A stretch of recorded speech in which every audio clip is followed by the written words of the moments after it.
Well, it is what it is, and unfortunately, I'm back in the chair. But everything I say and do is based upon my opinion and the opinions of Silence Media. I put up an opinion recently, and I thought I'd better explain it a little bit better. In my life, I've been involved in many movements, many groups. Some I was asked to join, and some I was paid to join. However, in the last 20 years, I've been involved in 3 movements. And in one of those movements, there was a plan. And that plan was to make it look in appearance that the group was no longer.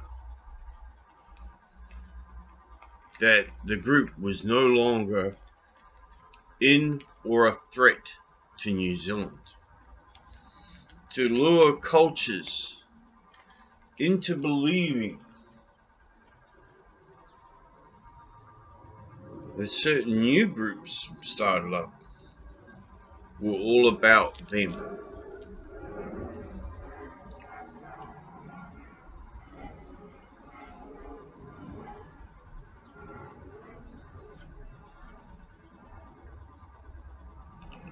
Bought and paid for by the New Zealand government, not the parties, the system. One of those groups I got out real quick because I realised where it was going. And then when they found out that I had culture in me, they said they kicked me out, but I'd already left.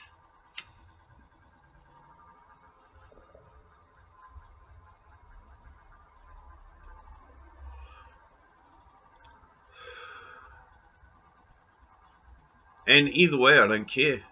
I think it was a good thing. Because that group now has 3 separatist groups. And every one of those separatist groups has no fucking idea that they're working for white supremacists.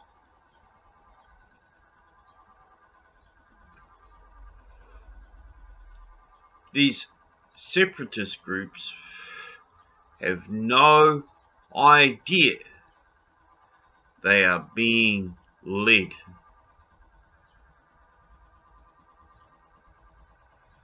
by the Scottish Reich.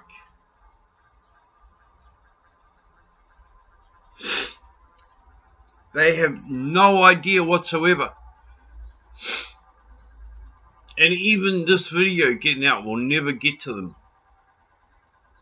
And even if it does, it'll go straight over their head. They won't know shit. Why? Māoris are pig-headed, stubborn fools.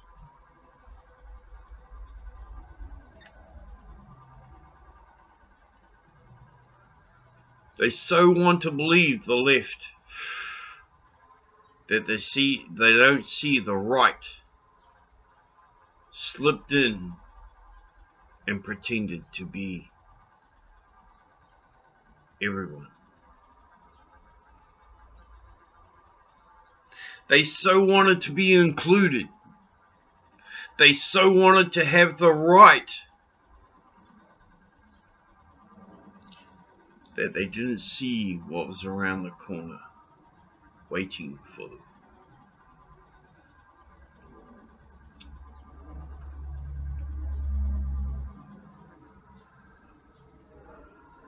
The Tūhoe raids was an eye-opener for me. To see just how gullible people are.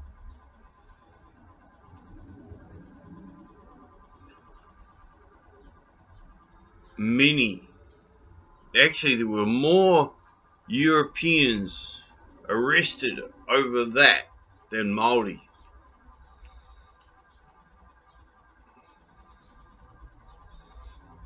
More people in Wellington had their doors kicked in, dragged to the ground, arrested and charged under the Terrorism Act back in the old day than any other culture.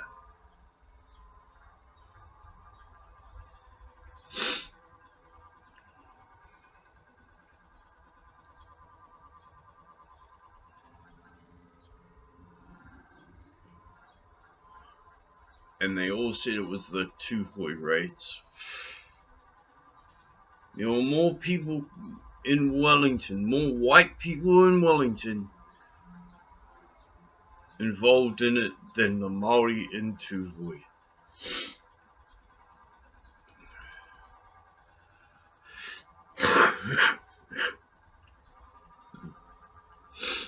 I called the cops back then. I called them a bunch of Nazi pigs, and they were. But it wasn't them. It wasn't the New Zealand police at the time that did all those raids. It was the New Zealand SIS and the GCSB.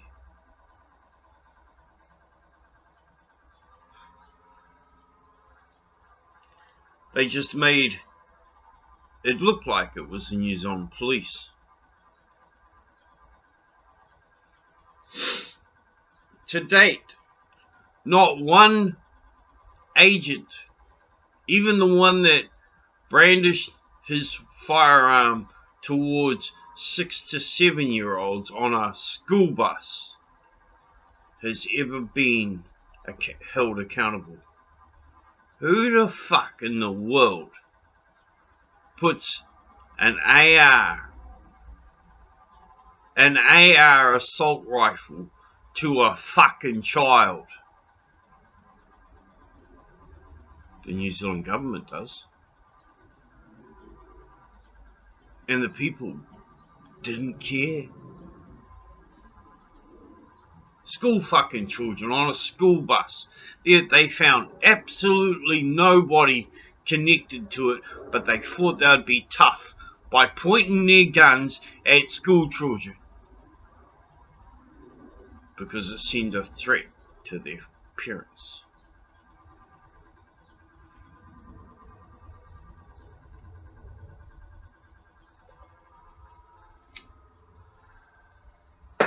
Not one SIS agent has ever been held accountable. Think about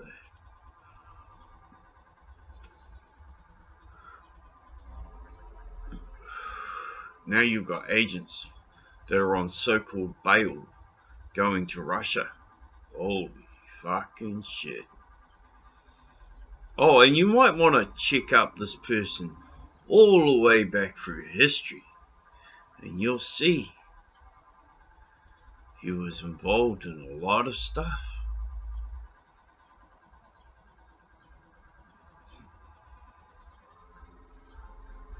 A lot of stuff. Some of us were blind by patriotism. Some of us were blind by brotherhood. Some of us were blind just by the 1% code.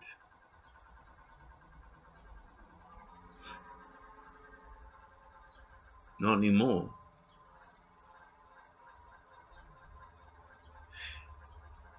Here's the thing, people.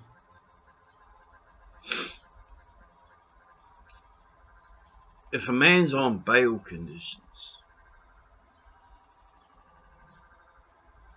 with the NZSIS, with the NZ Crown Courts, he is a citizen of New Zealand. Do you think for one instant they would let him go to Russia.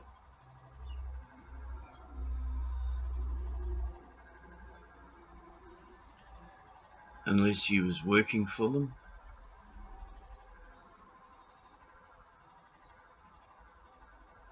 Again, this is just my opinion. But it does beg to offer to think a little on a bit of common sense. And as for the groups, well, if they're gullible enough to believe that ex-white supremacists are still ex, then when they get axed, I'm going to sit there and laugh.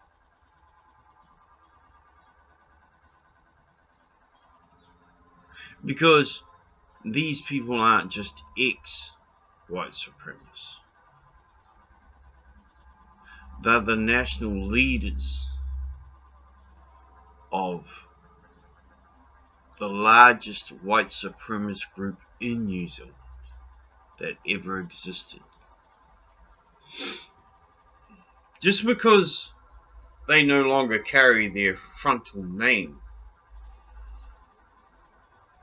doesn't mean to say they're no longer active. In fact, what it does mean to say is that they went incognito for a good reason, to play games.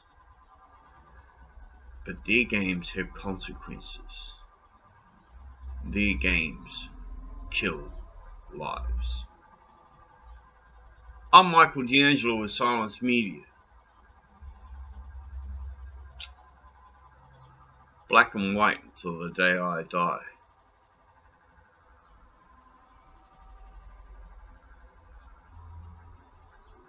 It is what it is. And reality is real, but you gotta wade through all that bullshit to get to it. Peace.